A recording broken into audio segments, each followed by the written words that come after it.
Meal time swelling ఇది ఇప్పుడు చాలా మందిలో ప్రాబ్లం వస్తుందండి. బేసిక్ గా ఏంటంటే మనకి దవడ కింద భాగంలో మనం అన్నం తినేటప్పుడు ఏదన్నా నవిలేటప్పుడు అది స్వెల్ అయిద్ది అనమాట. కొంతమందిలో పెయిన్ ఉంటది, కొంతమందిలో ఓన్లీ వాప్ వస్తుంది. మళ్ళీ మనం తినటం అయిపోయిన తర్వాత లేదా నమలటం ఆపిన తర్వాత ఒక 10-15 నిమిషాల్లో యూజువల్ గా స్వెల్లింగ్ తగ్గుతా ఉంటది. ఒక్కోసారి ఆ స్వెల్లింగ్ ఎక్కువ రోజులుండి పెయిన్ కూడా వస్తుంటది అనమాట. అంటే ఇన్ఫెక్షన్ అంట. దీన్ని యూజువల్ గా ఏంటంటే మీల్ టైం స్వెల్లింగ్ అంటే మనం తినేటప్పుడు ఆ స్వెల్లింగ్ అవుతుంది కాబట్టి, తిన్న తర్వాత తగ్గుతుంది కాబట్టి కొంతమంది దాన్ని మీల్ టైం స్వెల్లింగ్ అంటారు. దీనికి మెయిన్ గా ప్రధాన కారణం ఏంటంటే ఈ సబ్మాండిబులర్ సెలైవరీ గ్లాండ్ లో స్టోన్ ఫామ్ కావటం. అంటే ఆ సబ్మాండిబులర్ గ్లాండ్ నుంచి సెలైవా ఫామ్ అయ్యి మన నోట్లోకి వస్తుంది అనమాట. బేసిక్ ఈ గ్లాండ్ నాన్ డిపెండెంట్ పోర్షన్ లో ఉంటది కిందకి. అది ఇంకోటి పెరోటిడ్ గ్లాండ్ ఉంది అనుకోండి, పైన ఉంటది, అది ఆబ్లిక్ వేలో నోట్లోకి సెలైవా వస్తుంది. ఇది అగైనిస్ట్ గ్రావిటీ వస్తుంటది అనమాట. సో ఎప్పుడైనా ఎవరికైనా కూడా ఆ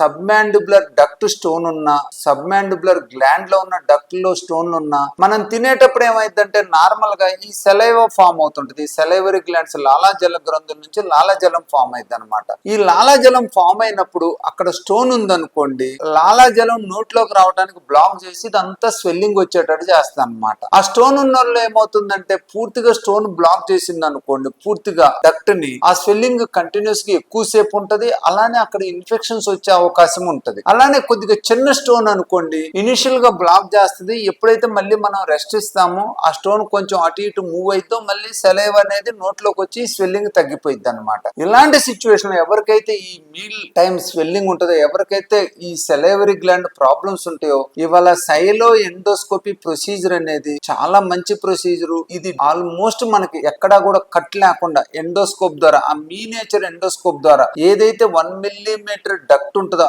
ఆ డక్ట్ లో ఆ స్కోప్ ని పెట్టి మనం లోపలంతా చెక్ చేస్తాం అనమాట. ఎక్కడైనా స్టోన్ ఉన్నట్లయితే, ఇప్పుడు ఏదైతే కిడ్నీ స్టోన్స్ ఉన్నాయో వాటిని ఎలా అయితే ఎండోస్కోప్ ద్వారా తీస్తున్నారో, అలానే ఈ సెలైవరీ గ్లాండ్ స్టోన్స్ ను కూడా మనం ఈ ఎండోస్కోపీ విధానం ద్వారా బాస్కెట్ పెట్టి పూర్తిగా తీసేయొచ్చు. ఇంతకు ముందు ఏం చేసేవాళ్ళం ఏంటంటే, నోట్లో ఉన్నదాన్ని అయితే నోట్లో కట్ చేసి ఆ స్టోన్ ని తీసేవాళ్ళం. గ్లాండ్ లో ఉన్నట్లయితే ఈ నెక్కలో కట్ చేసి ఈ నెక్కలో ఉన్న ఆ గ్లాండ్ మొత్తాన్ని కూడా తీసేయాల్సి వచ్చేది. కానీ ఈ సైలో ఎండోస్కోప్ తో పాటు ఆ బాస్కెట్స్ అవైలబిలిటీ వచ్చిన తర్వాత మనం ఈ కటింగ్ నోట్లో గానీ బయట గానీ కట్ చేయాల్సిన అవసరం లేదు. ఆ డక్ట్ ద్వారానే ఎక్కడైతే స్టోన్ ఉంటుందో ఆ స్టోన్ ని తీసేస్తాం. ఒక్కొక్క టైంలో ఏదన్నా గ్లాండ్ లో స్టోన్ ఉండి మనకి ఆ స్టోన్ రాలేని పక్షంలో అప్పుడు మనం ఆ కొంచెం స్కోప్ పెట్టి ఎక్కడైతే ఎగ్జాక్ట్ గా స్టోన్ ఉంటుందో ఆ స్టోన్ దగ్గర చిన్న నిక్కిచ్చి ఆ స్టోన్ ని తీసేసి తర్వాత కూడా దానికి స్టెంట్ చేస్తాం అన్నమాట.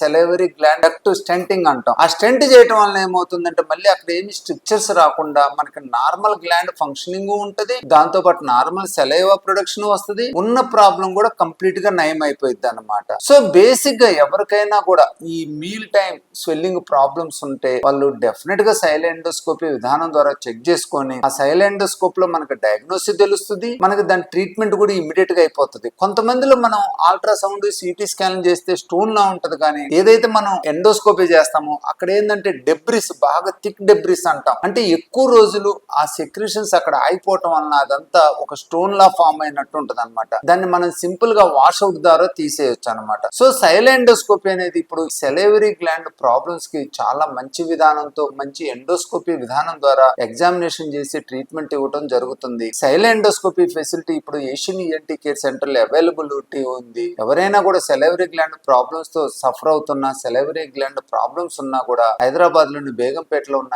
ఏషియన్ ఈఎన్టీ కేర్ సెంటర్ ని సంప్రదించండి.